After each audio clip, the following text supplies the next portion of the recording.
के बाकी विचारों को सम्मिलित करूंगा। वीरेंद्र सिंह जी हमारे स्टेट हेड इस कार्यक्रम में जुड़ चुके हैं। वीरेंद्र जी, आज हम सब ये एक्सपेक्ट कर रहे थे कि बस गोल्ड आने वाला है और हम इतिहास रचने जा रहे हैं, और विनेश फोगाट जो करेंगी वो दुनिया भर में एक आदर्श और एक मानक स्थापित करने जा रही थी।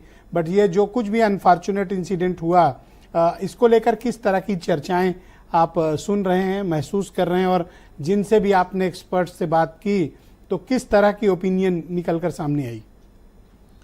ब्रजेश जी, मैं जितने लोग बैठे हुए हैं पैनल पे एक्सपर्ट, उनसे एक सवाल छोटा सा करना चाहता हूं। एक जिज्ञासा आई है कि क्या 50 किलोग्राम का जो भार वर्ग है इसमें 2 किलो तक की छूट मिलती है या नहीं?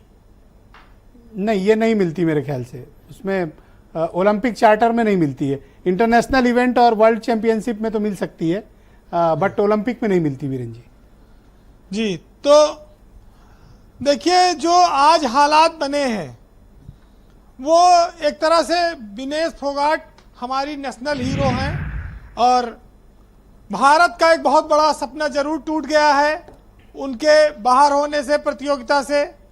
सबको बहुत बड़ी जीत की उम्मीद थी, और ये जीत इस मायने में बहुत अहम हो जाती है कि जिसने तमाम जमाने के सितम उठाए हो, जिसके जीवन पर तमाम दाग लगाए गए हो, जिसने तमाम आलोचनाएं झेली हो, यौन शोषण तक की बात आई हो, एक मामूली से नियम ने उसका पूरा कैरियर खत्म कर दिया।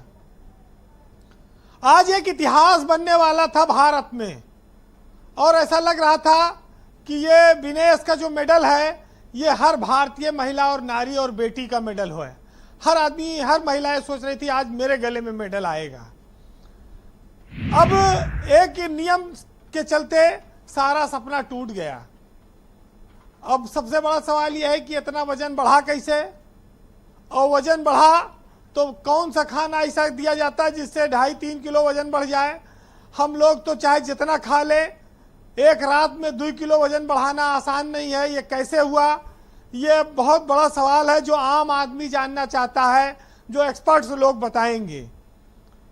लेकिन वो आज एक शिलालेख, अमर शिलालेख बन सकता था। आज एक इतिहास बनते बनते रह गया। 140 करोड़ लोगों की उम्मीदें धाराशायी हो गई।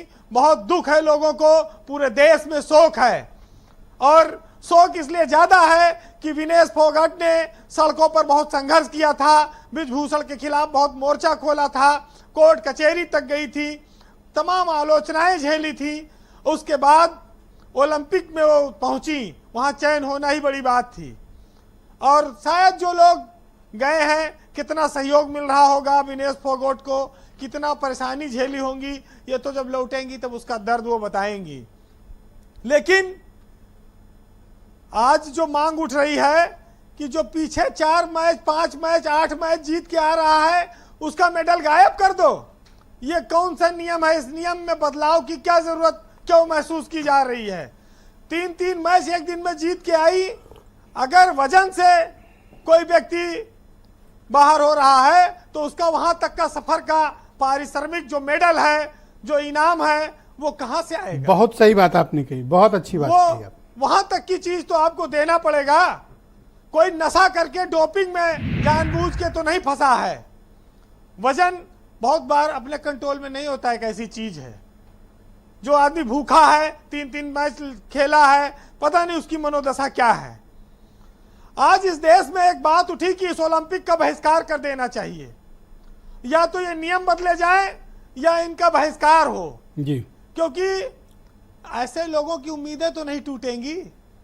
देश के 140 करोड़ लोग आज निराश हो गए ना, एक मामूली सी बात की वजह से। तो ये बहुत अंतर्राष्ट्रीय स्तर के साथ साथ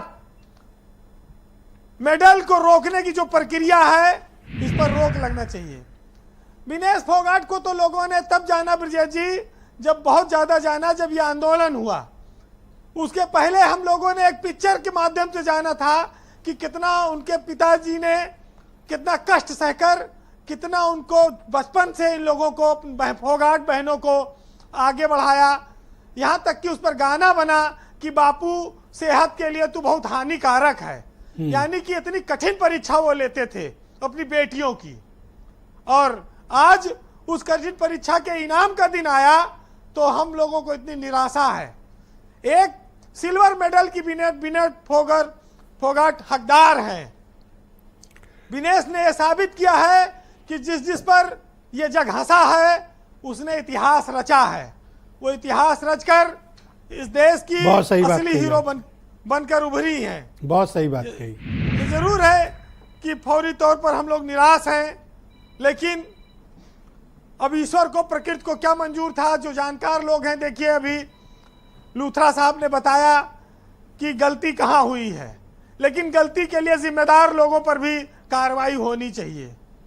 बहरहाल जी वीरेन जी, आज पूरा देश एक तरह से देखिए रो रहा है, तकलीफ में है। खेल खिलाड़ी सब जो विनेश को नहीं जानते थे, जो कुश्ती को नहीं, खेल को जानते थे, क्योंकि क्रिकेट हमारे यहाँ भगवान है, लेकिन आज विनेश फोगाट एक नई भगवान बनकर उभरी है इस देश के लिए, खिलाड़ियों के लिए, नौजवानों और आने वाली पीढ़ियों के लिए, कि कितना दर्द और तकलीफ सहकर एक आदमी पिछले कई सालों से आज यहां तक पहुंचा। क्या मिल सकता था, क्या हमने खो दिया। ब्रजेश जी, एक साहित्यकार ने लिखा है कि चट्टानों पर खड़े हुए तो छाप रह गई पांवों की, सोचो कितना बोझ उठाकर इन राहों से हम गुजरे। इतना बोझा था कि पैर की छाप चट्टान पे छप गई। वाह। इस देश के लोगों को आज इस बात को समझना होगा कि विनेश ने पहाड़ लादकर पेरिस तक वो पहुंची, इतना वजन लादकर वो पहुंची हैं, उस छाप को कभी मिटाया नहीं जा सकेगा। बहरहाल सुनिएगा कि कई बार गिरा फिर खड़ा हूं मैं, और कई बार टूटकर फिर जुड़ा हूं मैं। मेरी हार, मेरे जख्म मत देखो, देखो ये कि कितना लड़ा हूं मैं। बहुत शुक्रिया।